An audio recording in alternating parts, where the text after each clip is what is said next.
Chapter 106 Muthal's Call, Adam's Concern.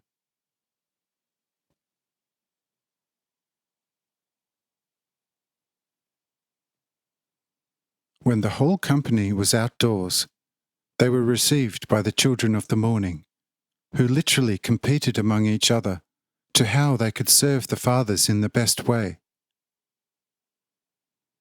But the fathers declined such efforts and indicated to them that they would spend the night in their midst, namely in Jahring's dwelling. And Jahring immediately instructed his children to prepare everything in the best manner, and to provide for a good evening meal, which was most punctually done.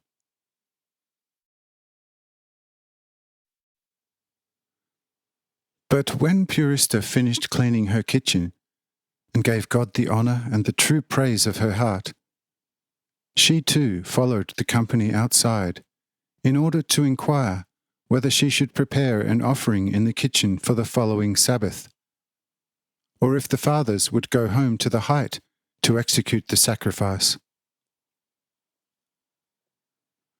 But before she could open her mouth to ask the fathers this question, she heard a call from the region of the morning, which sounded like follows: "Purista, you beloved of my heart, come here to this height, which by 70 fathoms behind Jahring's dwelling rises as gentle as your breast. I have to tell you quite important things. But do not ask who is the one who has called you. Just come. Alone. No one should accompany you, and no one should follow you. For I have to talk to you alone.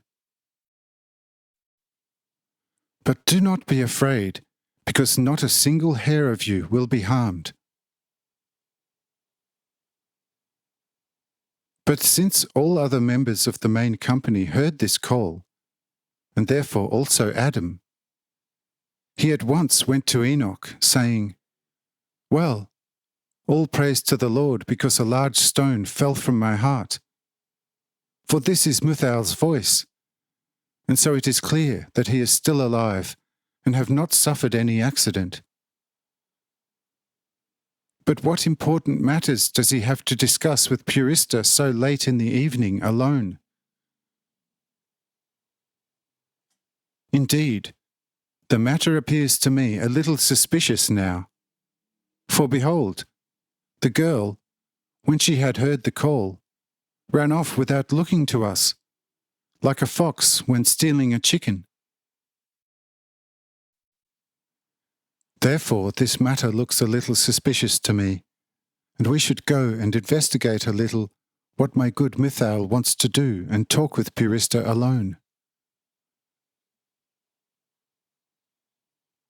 But Hanoch replied to Adam and said, "Father Adam, there are all too often times and circumstances where it should be the father's sacred duty to carefully look after their daughters, especially during early adulthood, when they are very sensual, if they are busy with hidden activities and are visiting solitary places and hills, either secretly or under a fictitious pretext.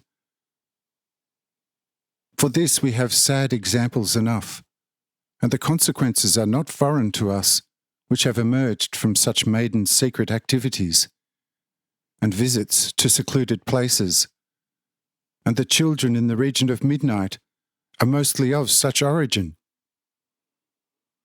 I think you understand what I mean. But here we have a very different case. Therefore, we want to leave Purista to Muthal without any further intervention, so that he can do with her what he wants, and it will be all right. In the meanwhile, let us talk to Lamech and his companions."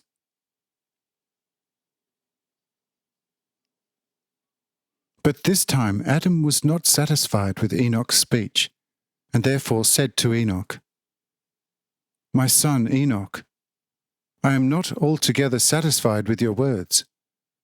because Mithal, as well as Purista, are as yet not infallible angels of God, and the snake is not yet killed.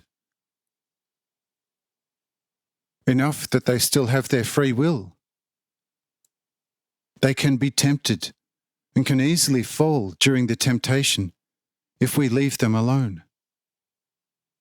Therefore, I think we should at least keep very secretly a quite sharp eye on them to investigate what is going on.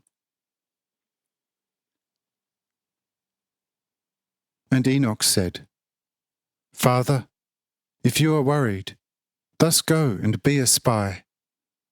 But take care that you are not overcome by a mighty fright.